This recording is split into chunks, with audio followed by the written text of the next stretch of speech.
बिस्मिल्लाहिर्रहमानिर्रहीम। Oxidation and reduction में जो टॉपिक है वो है mechanism for chromium acid PCC and potassium permanganate.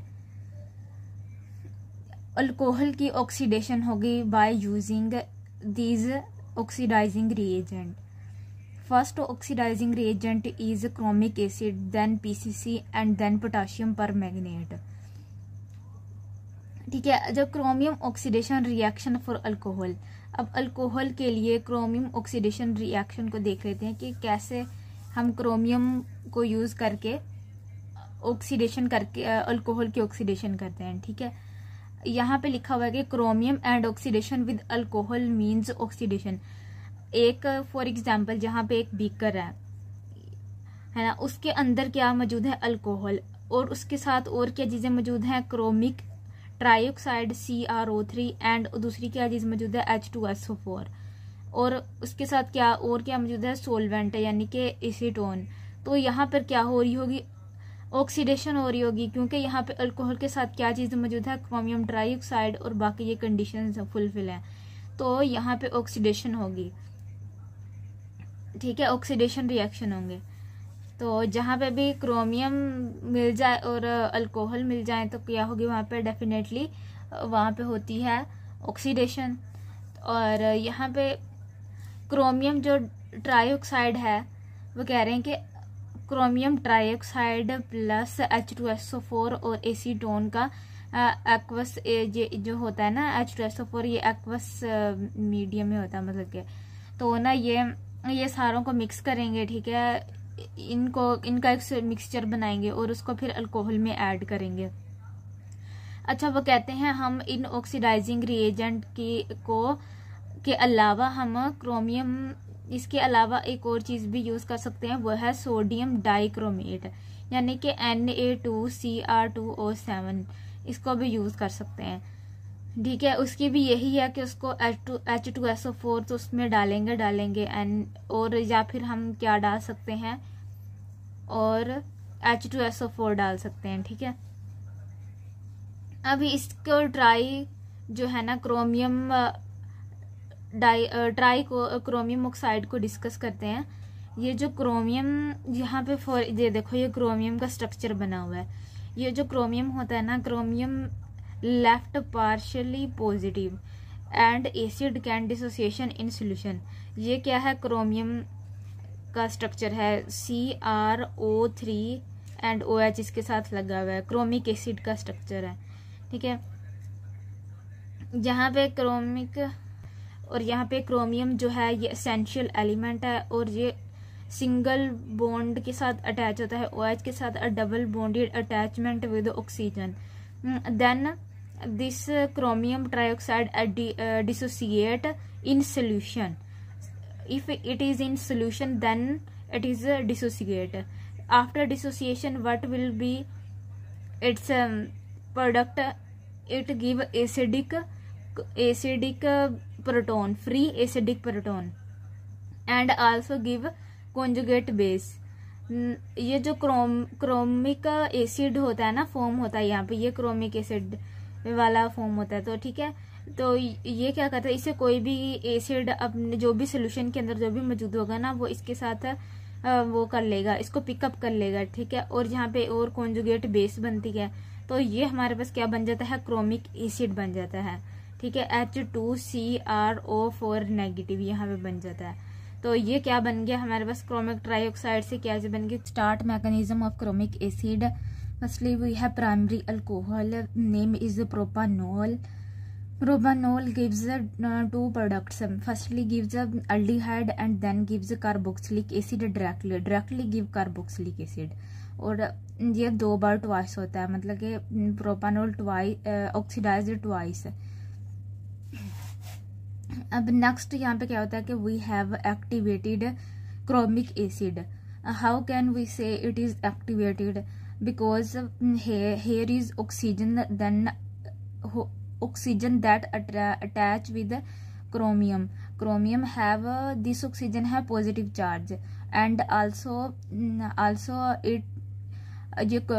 chromic acid accept electrons, that's why it is activated chromic acid.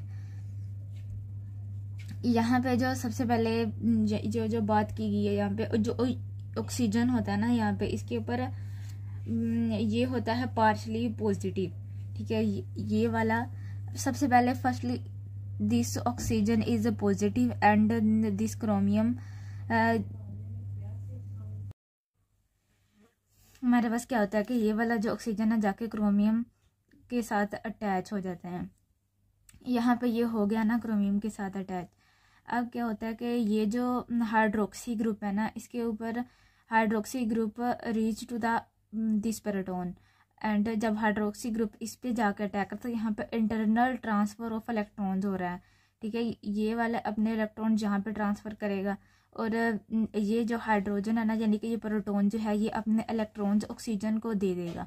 जब oxygen को दे देगा, इस ऑक्सीजन के पास क्या है, एक इसके 3 बॉन्ड है और एक इस पर फॉर्मल पॉजिटिव +1 चार्ज है, और इस पे एक लोन पेयर है, 3 बॉन्ड है, ठीक है। जब यहाँ पे ये जाएगा, ये इलेक्ट्रॉन यहाँ से ये वाला अपने इलेक्ट्रॉन्स इसको दे देगा, तो इस तरह से ऑक्सीजन के पास कितने लोन पेयर हो जाएंगे, 2 लोन पेयर हो जाएंगे। नेक्स्ट पे क्या होता है कि यहाँ पे क्रोमियम के साथ अब ये क्या लगा हुआ है, O, और इसके साथ हमने क्या लगाया था, H, ये आ गया ना। Now this chromium has O positive, ठीक है। और यहाँ से ये वाला जो चार्ज था ना, ऑक्सीजन का पॉजिटिव चार्ज खत्म हो गया, इसके ऊपर 2 लोन पेयर आ गए। अब देखो यहाँ पर क्या होता है कि क्रोमेट ईस्टर बनता है। वो कैसे कि ये जो ईस्टर क्या होता है, carbon double bond oxygen and R group के साथ, यानी कि कार्बन चेन के साथ ऑक्सीजन हो, ये वाली सारी कार्बन चेन है और इसके साथ ऑक्सीजन है, और ये C डबल बॉन्ड O बन गया, तो ये ईस्टर होता है। इस तरह से ये OR ग्रुप बन गया। यहाँ से क्या होगा कि ये जो है ना, ये जो ऑक्सीजन है ना, यहाँ से ये रिमूव होगा, यानी कि यहाँ से ये इसको ब्रेक होगा, इसका बॉन्ड जो है दरमियान वाला। अब ये कैसे पॉसिबल है, क्योंकि देखो इस वाले कार्बन के साथ जो ऑक्सीजन के साथ अटैच है, यहाँ से ये वाले कार्बन इसके साथ है, ये अल्फा कार्बन है, और अल्फा कार्बन के साथ क्या अटैच है, अल्फा हाइड्रोजन। ये वाला है alpha hydrogen attach, 2 hydrogen attach है ना, उनमें से एक कौन सा अल्फा हाइड्रोजन है, ये अपने प्रोटॉन इसको दे देगा एज अ पाई इलेक्ट्रॉन। ये जब होता क्या है, यहाँ पे एक प्रोटॉन है ना, ये एक वीक बेस आती है, वीक बेस शो होती है यहाँ पे, तो ये वीक बेस क्या करती है, इस प्रोटॉन को लेके चली जाती है यहाँ से। इस प्रोटॉन को जब लेके जाएगी, तो ये अपने जो 2 इलेक्ट्रॉन्स हैं वो इधर दे देगा, ऑक्सीजन को दे देगा, और यहाँ पे दरमियान में पाई बॉन्ड बन जाएगा। तो यहाँ से ये पाई बॉन्ड बन जाएगा, और नेक्स्ट ये हमारे पास क्या चीज़ फॉर्म हो जाएगी, यहाँ से ये इसके पास ऑक्सीजन के यहाँ पे क्या हो गए, 1 2 और 3 यहाँ पे बॉन्ड बन गए, और ये एक हाइड्रोजन के साथ क्या हो गया, 4, और यहाँ से ये वाले ऑक्सीजन अपने 2 इलेक्ट्रॉन्स इसको दे देगा क्रोमियम को, और यहाँ से ये चला जाएगा, ठीक है। जब चला यहाँ से ये टूट जाएगा, और इसके ऊपर 2 इलेक्ट्रॉन्स होंगे, और यहाँ पे 2 डबल बॉन्ड बन गया, और इसके साथ अभी भी एक हाइड्रोजन मौजूद है। ये क्या बन गया है, अल्डिहाइड। अल्डिहाइड इज ये प्रोडक्ट है, लेकिन इसके ये अभी फाइनल प्रोडक्ट नहीं है। फाइनल प्रोडक्ट बनाने के लिए हमें नेक्स्ट स्टेप करना पड़ेगा यहाँ पे, क्योंकि अभी भी अल्फा हाइड्रोजन मौजूद है। तो अल्फा हाइड्रोजन मौजूद है, तो इसको हम फर्दर आगे इसको रिएक्शन करवा के कार्बोक्सिलिक एसिड बना सकते हैं। यहाँ पे जो की पॉइंट है यहाँ पे अंडरस्टैंड करने के लिए, कि यहाँ पे ये जो कार्बोनिल है ये डिजोल्व होता है एसिडिक सॉल्यूशन में, and undergo hydration and give dial, ठीक है।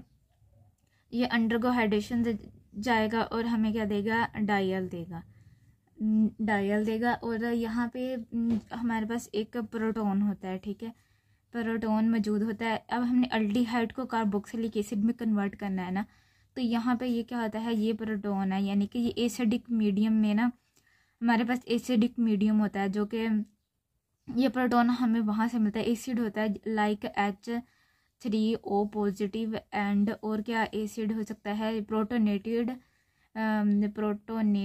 क्रोमिक एसिड, क्रोमिक एसिड, ठीक है। ये H पॉजिटिव जो है ना, ये एसिडिक मीडियम से आया हुआ है, ठीक है। ये पता क्या करेगा, यहाँ से ये जो कार्बोनिल वाला है ना, इसको एक्टिवेट कर देगा जाके by grabbing this proton this carbonyl activate, ठीक है। By activating this carbonyl this carbon is more reactive. अब इस प्रोटॉन को ग्रैब करने से क्या हुआ, यहाँ पे ऑक्सीजन पे आ गया पॉजिटिव चार्ज, ये होगी एक्टिवेट। अब हमने इस कार्बोनिल के कार्बन को एक्टिवेट करना है, तो उसके ऊपर यहाँ पे पॉजिटिव चार्ज होगा। तो जब इसके पास इलेक्ट्रॉन्स की कमी है तो ये क्या करेगा, ये यहाँ से अब कार्बन से अपने पॉजिटिव चार्ज है इसके ऊपर, ये अनहैप्पी है, तो ये क्या करेगा, ये कार्बन से अपने कार्बन से मतलब कि अपने नहीं, कार्बन से इलेक्ट्रॉन खींचेगा, अपनी तरफ पुल करेगा। तो पुल करेगा तो जब यहाँ पे इस पे क्या आ जाएगा, इस कार्बन पे आ जाएगा पार्शियल पॉजिटिव चार्ज। कार्बन है पार्शियल पॉजिटिव चार्ज, तो इसी partial positive charge that's why carbonyl carbon is more reactive because it is more reactive than in this situation we have H2O यहाँ पे आएगा। वो इस बात का फ़ायदा उठाते हुए कि यहाँ पे पार्शियल पॉजिटिव चार्ज मौजूद है, तो वो क्या करेगा, आके इसके ऊपर ये जो ऑक्सीजन के ऊपर लोन पेयर होते हैं, ये आके इसके ऊपर अटैक कर देंगे, ठीक है, इस कार्बन के ऊपर। जब अटैक कर देंगे तो नेक्स्ट क्या चीज़ फॉर्म हो जाएगी, प्रोटोनेटेड डाईओल फॉर्म हो जाएगा, जो कि कुछ इस तरह का दिखाई देगा। देखो ये वाला बॉन्ड यहाँ से, ये वाला जो यहाँ पे ऑक्सीजन मौजूद था वो तो है ही हमारे पास, यहाँ पे ये वाला कार्बन है, ठीक है।